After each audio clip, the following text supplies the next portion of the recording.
Vous avez déjà entendu l'histoire du dernier homme sorti de l'enfer? L'homme que tout le monde avait abandonné? Et pourtant, c'est lui qui a fait rire Allah. Imagine ceci, un homme sort de l'enfer en rampant. Pas un prophète, pas un martyr, le dernier des derniers, celui que personne n'attendait plus. Et pourtant, quelques instants plus tard, Allah rit à cause de lui. Oui, tu as bien entendu, un simple homme couvert de fautes, qui ose parler à son Seigneur et déclenche une miséricorde si immense qu'elle dépasse tout ce que l'esprit humain peut imaginer. Ce n'est pas une métaphore, ce n'est pas une légende, c'est un hadith authentique rapporté par le prophète. Et cette histoire, si tu te sens perdu, épuisé par tes erreurs ou convaincu que tu es allé trop loin, alors cette histoire pourrait littéralement changer ta façon de voir Allah. Reste jusqu'à la fin, parce que l'homme dont on va parler est celui qui pensait n'avoir droit à rien et qui a reçu 10 fois le monde entier. Sortir du gouffre. Pour comprendre la grandeur de la miséricorde qui va suivre, il faut essayer d'imaginer d'où vient notre personnage. Le hadith ne lui donne pas de nom, car il pourrait être n'importe qui. Il représente l'âme qui a payé sa dette jusqu'au bout. Le prophète Mohammed, paix et bénédiction sur lui, nous dit qu'il connaît le dernier des gens de l'enfer à en sortir. Pensez à ce que cela implique. Le dernier. Cela suggère qu'il est resté le plus longtemps, purifié de ses péchés alors que d'autres ont déjà été libérés par la grâce d'Allah. Combien de temps? Seul Dieu le sait. Dans cette dimension, le temps n'a plus le même sens. Le récit nous donne une image terrible de sa sortie. Il avance en rampant. Ce n'est pas une sortie triomphale. C'est le geste d'un être brisé à bout de force. Une autre narration ajoute qu'il marchera un moment, puis tombera sur son visage, puis le feu le touchera, puis il avancera de nouveau. Chaque mouvement est une lutte.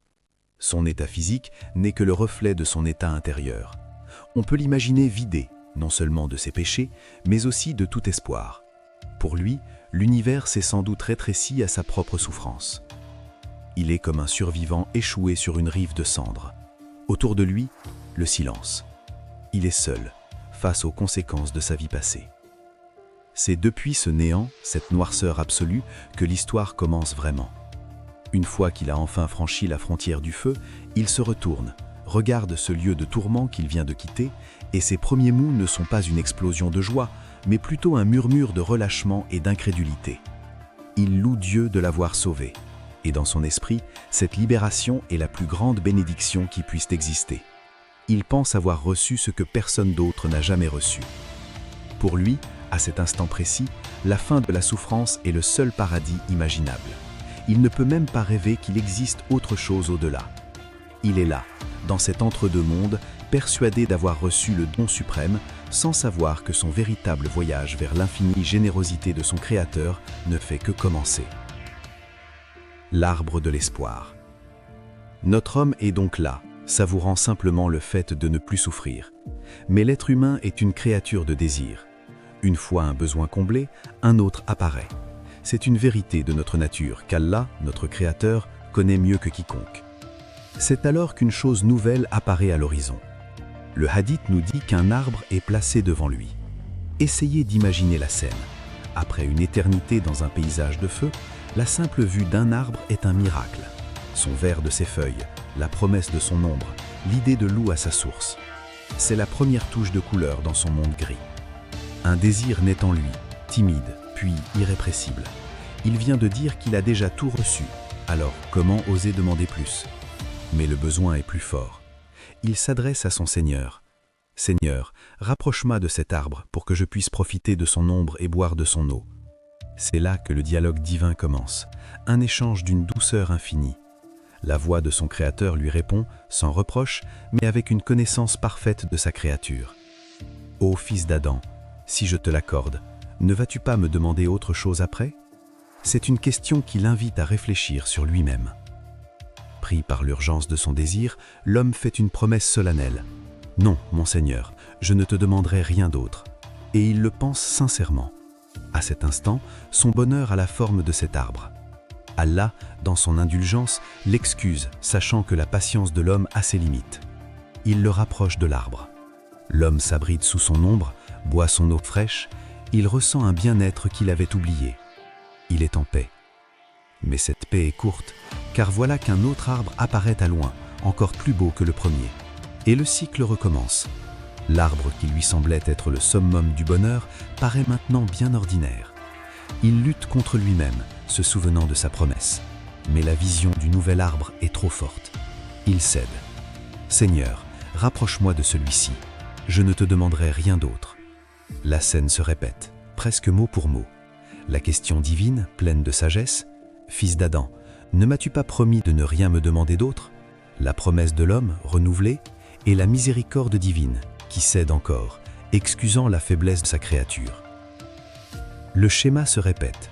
Après le deuxième arbre, l'homme se retrouve près de la porte même du paradis. Il n'en voit pas l'intérieur, mais il entend les échos, les voix paisibles et joyeuses de ses habitants. Ce son crée en lui un désir d'une autre ampleur. Les arbres, l'ombre, l'eau, tout ça lui semble soudain bien peu de choses. Son cœur aspire maintenant à la compagnie, à cette félicité ultime qu'il devine. Cette fois, plus de promesses. Son désir est trop fort. Il implore. « Seigneur, fais-moi entrer dans le paradis. » Ce processus graduel est d'une sagesse magnifique. Allah ne le téléporte pas de l'enfer au paradis. Il le guide pas à pas, lui permettant de redécouvrir le désir et l'espoir. À travers ces promesses rompues, l'homme prend conscience de sa propre faiblesse et de sa dépendance totale. C'est une rééducation de l'âme. Il est maintenant prêt pour la dernière étape, la conversation qui va sceller son destin. L'audace et le rire divin. Nous y voilà, au moment le plus incroyable de ce récit. L'homme qui a rampé sorti du feu, qui a négocié pour un arbre, se tient face à la demande ultime. « Seigneur, fais-moi entrer dans le paradis. » La réponse divine arrive, mais elle prend une tournure inattendue. Allah lui dit « Va et entre dans le paradis. » Fou de joie, l'homme s'élance. Mais en arrivant, il a l'impression que le paradis est plein. Chaque place semble prise. L'angoisse le saisit. A-t-il été sauvé pour être laissé à la porte? Il fait demi-tour. « Ô Seigneur, je l'ai trouvé plein. » La réponse divine ne change pas. « Va et entre dans le paradis. » L'homme y retourne, espérant s'être trompé, mais il a la même vision. Il revient une deuxième fois. Ce va-et-vient n'est pas anodin. Il sert à le vider de ses dernières conceptions limitées, à le préparer pour un cadeau qui défie toute logique humaine. Finalement, Allah met un à son angoisse et lui fait une proposition qui dépasse l'entendement. Différentes versions du hadith la rapportent, mais toutes convergent vers une générosité folle. « Va et entre dans le paradis. Tu y auras l'équivalent du monde et 10 fois autant. » Arrêtons-nous un instant sur cette offre. L'équivalent de tout ce monde, toutes ses richesses, ses empires, ses montagnes, ses océans. Et pas une seule fois, mais 10 fois. C'est une récompense si démesurée qu'elle en devient abstraite. Et c'est la réaction de l'homme qui est au cœur de l'histoire. Cet homme qui a connu le pire châtiment, qui a supplié pour l'ombre d'un arbre. Son esprit ne peut pas encaisser cette promesse. La disproportion est si énorme qu'il en arrive à une conclusion absurde, mais si humaine. Il demande, avec une audace folle née du choc, « Te moques-tu de moi alors que tu es le roi de l'univers ?» Il n'arrive pas à croire que l'offre soit sérieuse. Pour lui, la seule explication, c'est que le roi de l'univers est en train de se jouer de lui. Sa question reflète notre propre incapacité à concevoir la générosité divine. Nous projetons sur Dieu nos propres limites. Et que se passe-t-il à ce moment? Le narrateur du hadith, le compagnon Abdullah ibn Masoud, raconte « J'ai vu le prophète Mohammed rire au point qu'on voyait ses molaires. Le prophète lui-même est touché par la beauté de la scène. Et pourquoi? Parce qu'à la question de cet homme, la réponse divine n'est pas la colère, c'est le rire. Allah rit. Il est essentiel de comprendre que le rire d'Allah n'a rien à voir avec un rire humain. Les savants de l'islam, tout en ayant des approches différentes, s'accordent à dire que les attributs divins ne peuvent être comparés à ceux des créatures. Ce rire n'implique pas de son, ni de mouvement, ni aucune caractéristique physique. Il s'agit plutôt d'une expression de son plaisir suprême, de sa satisfaction et de son immense miséricorde. C'est un rire de pure bienveillance. Allah est, en quelque sorte, amusé par la naïveté de sa créature, touché par son incrédulité face à l'étendue de sa propre générosité. Le contraste est magnifique. Allah le rassure alors. « Je ne me moque pas de toi, mais je suis capable de faire ce que je veux. » En d'autres termes, ce n'est pas une blague, Ma capacité à donner est simplement au-delà de ta capacité à imaginer. Ce rire est le sel de l'acceptation. L'homme qui a connu le désespoir absolu est devenu la source d'une joie divine. Une récompense infinie. La conversation est finie. La promesse va maintenant devenir réalité. L'homme peut enfin entrer dans sa demeure éternelle. Que voit-il? Il découvre alors les merveilles du paradis, telles qu'elles sont décrites dans le Coran et d'autres récits prophétiques. Comme le dit un célèbre hadith Qudsi, Allah a préparé pour ses serviteurs ce que nul œil n'a vu, nulle oreille n'a entendu, et ce que nul esprit humain n'a pu imaginer. Notre homme, le dernier des derniers, est sur le point de vivre cette promesse. Il pénètre dans un royaume où il n'y a plus ni peur, ni tristesse, ni haine. Le Coran parle de jardins traversés par des rivières d'eau qui ne s'altèrent jamais, des rivières de lait au goût inaltérable, des rivières de vin,